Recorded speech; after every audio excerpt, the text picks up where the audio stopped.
Hi, this is Alex, and in this video I'm going to address something that's very important to know if you want to come out to teach English in Vietnam, and that's in which district should you live, in either Ho Chi Minh City or in Hanoi.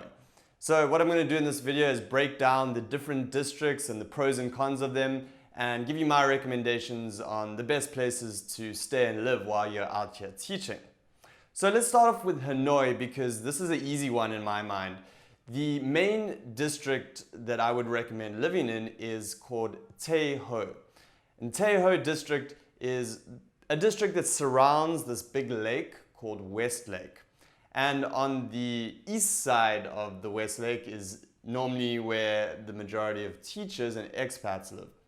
So this area is great because it's kind of got a sleepy town feel to it. You're right by the lake, so there's beautiful views over the lake. You can drive along the side of the lake, and there's lots of interesting stuff going on, but in a very laid-back way. So there's cool bars and coffee shops, and I lived there, and it was a fantastic time. Lots of expats and teachers live there, and it's really a great way to live in Vietnam because there's a great community of teachers and people out there. It's easy to meet other foreigners, as well as there being a lot of locals there too, of course. Now this is towards the north of the city, so you can actually get around to jobs throughout the city by commuting by motorbike or taxi if you want to spend a little bit more. But it's a good spot to base yourself and still be able to get around to all the different jobs. As for actual accommodation, you can get an apartment if you want. There are some of these available. One person apartments, probably between $300 and $500 per month, as well as 2 bedrooms. But the majority of places will be rooms in houses with these French style villas. So if you watch the video that I'll link below of my apartment, I give you a little tour of it when I was staying up in Hanoi.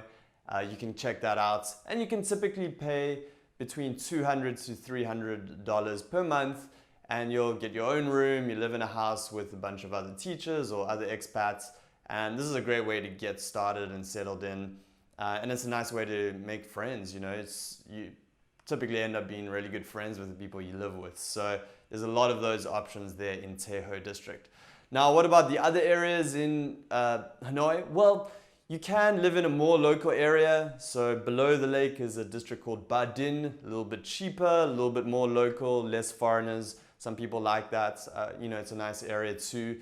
I wouldn't recommend you live by the old quarter because it's a little bit touristy. It's fun to go there and spend some time there, and there's a bunch of bars and places to hang out and coffee shops, a lot going on. But it's a bit chaotic to actually live near there, so it wouldn't be my first recommendation. And then of course there's other districts further out and more local as you get further away from those areas. And if you like that idea, then you can go for that too. It'll be very cheap to live out there. So that's Hanoi. As for Ho Chi Minh City, well, if you come out to Ho Chi Minh City, you're going to see that there's districts 1 to 7, I think it goes up to, and then a number of named districts too. So I'm just going to go through those and tell you which ones I would recommend. So to start off with, District 1 is of course the one most people know about. It's the center of the city geographically, as well as it being the high-end business center of the city. There's a lot of fancy nightclubs and sky bars. It's where all the tall buildings are. And it's a really nice area, it's developed, there's a lot to do. So it's well known and a lot of people do want to live here. As for living in District 1, well, it's relatively expensive compared to the other districts, and there aren't that many options actually. So you'll find that there are some apartments, buildings in District 1, but most of the places are going to be on the outskirts of District 1. So for example, I live at the top of District 1, where it's kind of more of a local area. It doesn't feel like District 1, but if you drive like 10 minutes down, you get to the center of the city. So there are quite a few apartments, buildings, and serviced apartments in District 1. These are quite expensive though. You can pay anything from like $500 to $1,000 per month for even a bachelor pad or 2-bedroom apartment.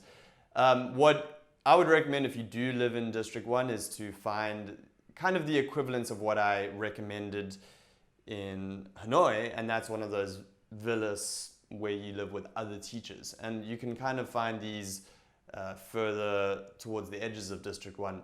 Now, because that's where most of the reasonably priced places are, most people want to go for District 1, but then they see that actually the districts surrounding District 1 are not really any further from what's going on in District 1. So, for example, District 3 is a good alternative to District 1 because it's a bit cheaper and there are lots of these reasonably priced villas where you can live with other teachers as well as apartments. So that's a good option. And where I'm staying now, it's actually closer to District 3 than the center of District 1. It's right at the top and we pay just under $300 per month per person. I live with 3 roommates and it's more of an apartment, but not a very particularly modern one.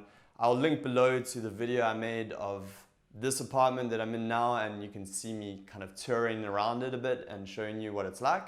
So that's a great option, a little bit more local because it's towards the outskirts of District 1. So that's District 1, and then District 3 is very close to District 1. It's a nice alternative if you just want a slightly cheaper place that's, you know, right there and right next to District 1. So it's not that much further from anything.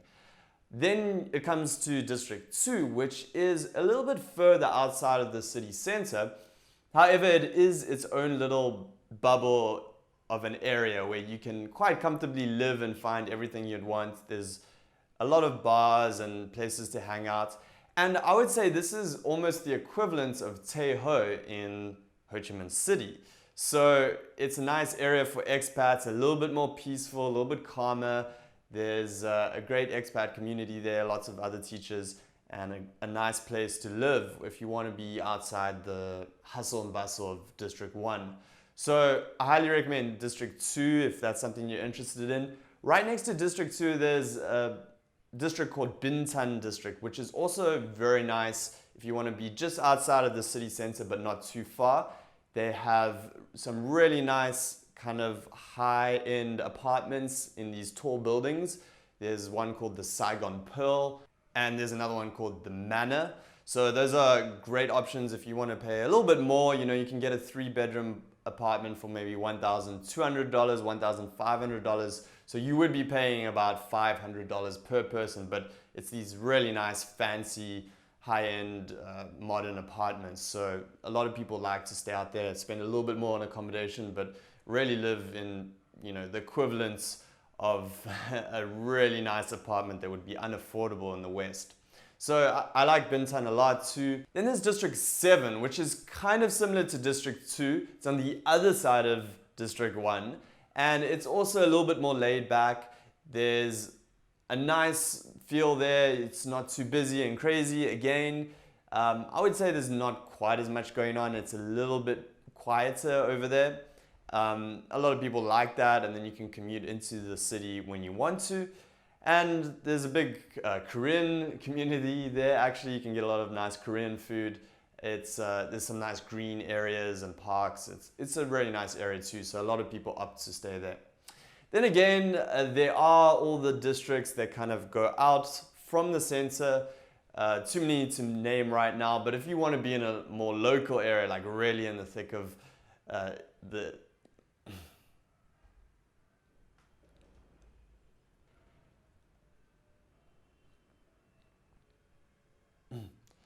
Other than that, there's the other numbered districts which, you know, are kind of in and around.